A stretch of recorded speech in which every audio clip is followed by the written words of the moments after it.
Fala galera, tudo bem com vocês? Bom, nós vamos para mais um vídeo aqui no canal. Eu já peço desculpa pelo som ambiente que está acontecendo, mas está tendo música ao vivo aqui no barzinho em frente à minha casa, então já te peço perdão por isso.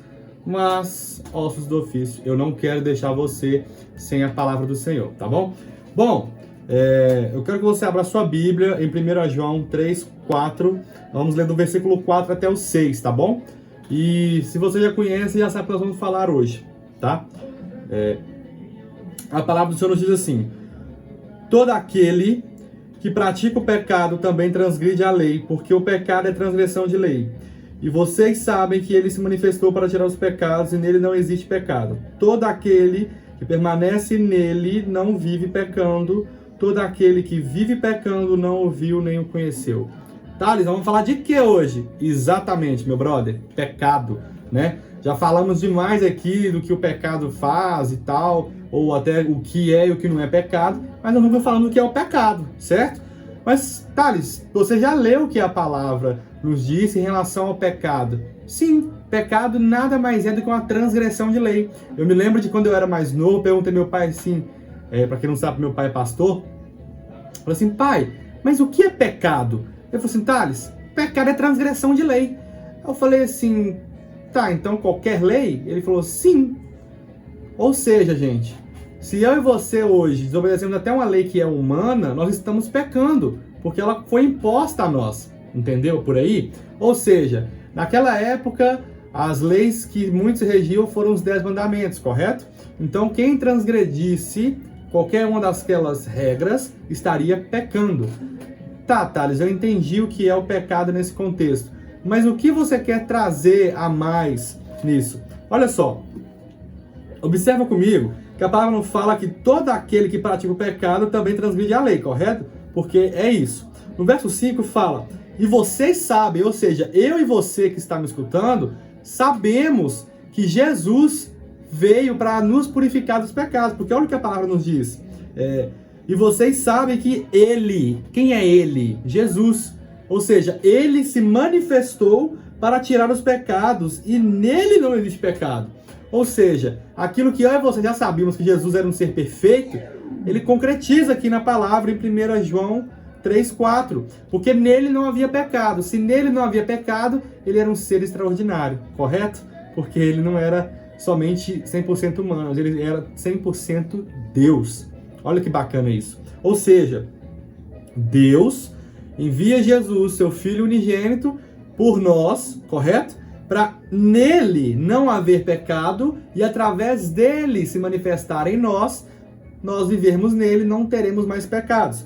E a palavra nos fala: todo aquele que permanece nele não vive pecando. E todo aquele que vive pecando não o viu nem o conheceu. Olha só que bacana. Olha o que a palavra nos fala, isso é muito profundo, eu quero que você entenda isso, gente. Por favor, preste atenção. Se eu e você vivemos com Jesus, nós não pecaremos. Mas, se nós continuarmos pecando, nós nunca o conhecemos, nós nunca o vimos. Bacana, né? Olha só o que acontece com Jó. Você já escutou sobre essa palavra. Você é uma pessoa que entende da Bíblia.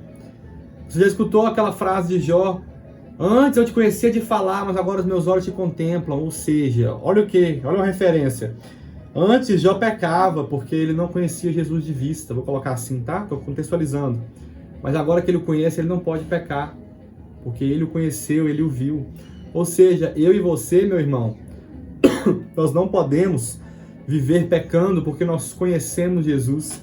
Porque nós falamos que nós somos templo e morada do Espírito Santo, e nós falamos que Ele é o nosso Criador, Ele é o nosso defensor, é Ele que nos limpa dos nossos pecados, tá? É isso que a palavra quer dizer para nós. O negócio fala assim: tá, isso tudo bem, já você quer falar de pecado, mas o que o pecado causa em nós, né? Olha só, em Romanos 3:23, fala para nós o seguinte, tá? Que o pecado nos afasta de Deus. Então, o que isso quer dizer, que o pecado afasta Deus de nós? Não, não é Deus que afasta de nós, é nós que afastamos em Deus. Eu gosto muito daquela... Não é um teatro, mas é um gesto que é feito principalmente nas igrejas, né? Não sei se você já viu isso, mas eu creio que já. As pessoas ilustram que isso aqui seria a mão de Deus E tudo que estivesse aqui abaixo seria a provisão do Senhor. E nós, quando viemos à presença dele, buscando, nós ficamos aqui. Só que quando a gente peca, a gente se afasta. Percebe que Deus não mexeu, foi somente nós? Porque ele não muda, ele é imutável. Ele é soberano acima de todas as coisas. E ele não mente para nós, ele não falha. Tudo acontece no tempo dele. Ou seja, o que muda é que nós mudamos. Quando nós pecamos, nós nos afastamos de Jesus. Lembra quando Davi fala, Senhor, tira tudo de mim, mas não afaste de mim o teu espírito? Entendeu? É sobre isso. É ter temor à presença do Senhor. É ter o entendimento de sobre o que nós estamos falando. Ai, Thales, eu entendi o que você falou, eu entendi o que o pecado faz. Mas eu acho que eu não peco. Você acabou de pecar. Nós pecamos por natureza. Se nós já acordamos naquela correria, já não consagramos nosso dia a Deus, já acordamos pecando. Entenda isso, nós somos pecadores.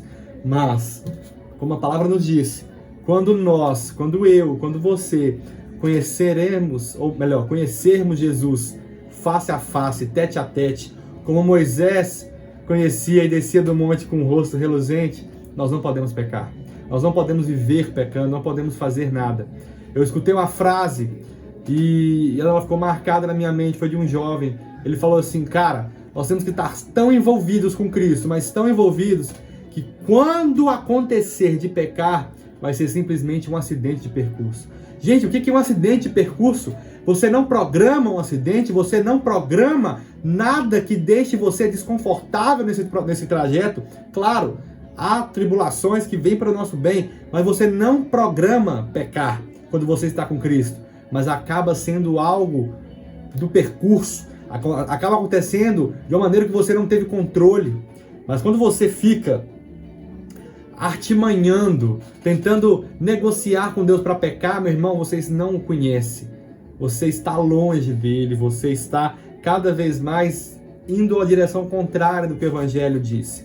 Eu conversei com uma amiga de muitos anos essa semana, falando com ela que, cara, o que mais me entristece é que no Evangelho de hoje, as pessoas estão negociando princípios, e isso nós não podemos fazer, porque princípios é aquilo que nos dá fundamento, e fundamento é o que nos mantém firme. E se nós estivermos firmes até hoje, é porque nós construímos nossos fundamentos na rocha. Porque se fosse na areia, por qualquer oportunidade estaríamos no chão.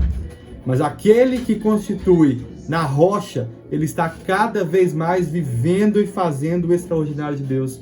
E não continua pecando porque conheceu verdadeiramente o que o Senhor tem para ele. É isso que nós temos que entender, é isso que nós temos que vivenciar dentro do Evangelho. Então é isso que é o pecado, é a transgressão de lei, é aquilo que tira a presença do Senhor de nós, ou melhor, é aquilo que nos afasta da presença do Senhor, né? Porque é isso que eu acabei de falar com vocês, a presença do Senhor não muda de lugar, é nós que nos afastamos. Meu irmão, é isso que eu queria trazer para sua vida hoje. Acabou que você viu até dando um pulinho aqui, né? Mas foi minha mãe trazendo minha refeição. Louva a Deus pela vida dela. Mãe, um beijo, te amo. Você é um exemplo de mulher virtuosa na minha vida e eu te agradeço por isso. Curva sua cabeça, feche seus olhos. Deus, obrigado por tudo que você tem feito em nossas vidas. Eu peço a Ti que essa palavra venha a ser vivificada no coração do meu irmão, da minha irmã que me escuta neste momento. Peço a Ti, Jesus, que nós possamos aprender o Senhor e conhecer o Senhor de verdade, face a face, para não cair no pecado. Para que nós possamos cada vez mais honrar a Tua morte de cruz, que foi tão dolorosa e tão doída, Jesus. Somos gratos, pois o Senhor é bom e a Tua misericórdia dura para todo sempre. Essa é a oração que eu faço a Ti, meu Deus, que abençoe meu irmão e minha irmã, em nome do Senhor Jesus. Amém. Meu querido, você já sabe, se essa palavra te edificou de alguma maneira, deixa aquele like, comenta aí embaixo, compartilha com aquele irmão, com aquela irmã que você acha que vai edificar, tá bom? Fique com Deus, até a próxima e tchau, tchau.